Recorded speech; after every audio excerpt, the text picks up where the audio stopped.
Мындан туура 5 жыл мурда төбө чачты тик тургузган окуя азыр да коомчулуктун эсинде. 2015 жылдын 11 январында чүйдө 2 жаштагы Ибрагим туугандары тарабынан аябасыз кордолуп, оор абалда Бишкектин номер 3 балдар ооруканасына түшкөн болчу. Ошол кезде эс үчүн жоготуп комада жаткан наристенин тагдыры көпчүлүктүн зээнин кейиткен эле.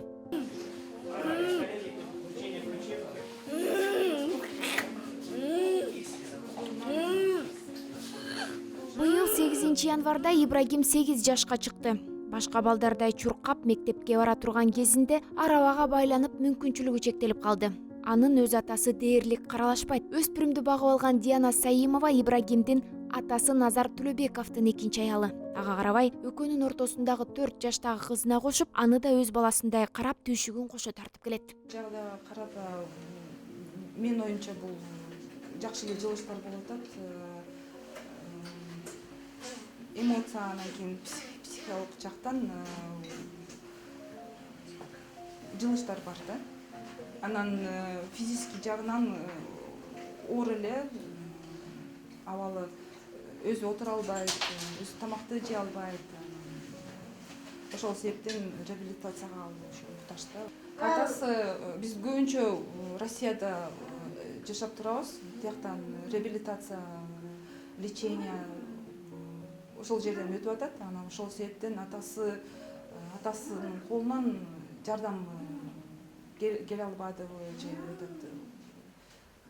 практически да, анын жардамы жок болуп атат. Карапай элдер эле, чоң бизнесмендер эмес, именно карапай элдердин жардамы менен ошол 6 жылдан бери леченияны ошол жардам менен өткөрүп жатабыз. Бүгүн ишкер Айдар Укенов өспүрүмгө Борбор калаадан 1 бөлмөлүү батирдин ачкычын тапшырды.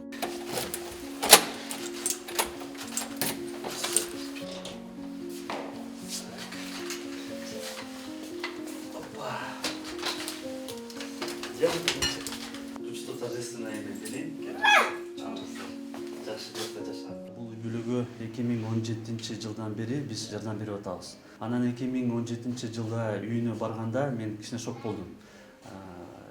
Эми жаман жашайт, условиялары жаман, бир новостройкаларда жашаган.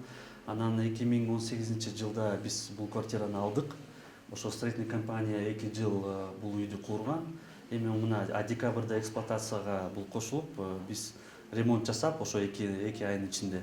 Эми вот ошо бүгүн эми ушундай күн уже мы вручаем. Ошо квартираны берип атабыз буларга. Эске салсак, баланы сабаган Жаныбек Төлөбеков менен жубайы Айзада Аккөзова күнөөлөрүн мойнуна алып, Төлөбеков өмүр бою эркинен ажыратылса, жубайы 15 жылга камалган. Алардын күнөөсүз 5 баласы ата-энесиз калды. Бүгүнкү күндө кордолгон балдар, жакындарына зомбулук көрсөткөн окуялар коомчулукта өтө көп талкууланган тема. Мындай көрүнүштөр парламентте, өкмөттө көтөрүлгөнү менен зордук, зомбулуктун саны азайбай келет.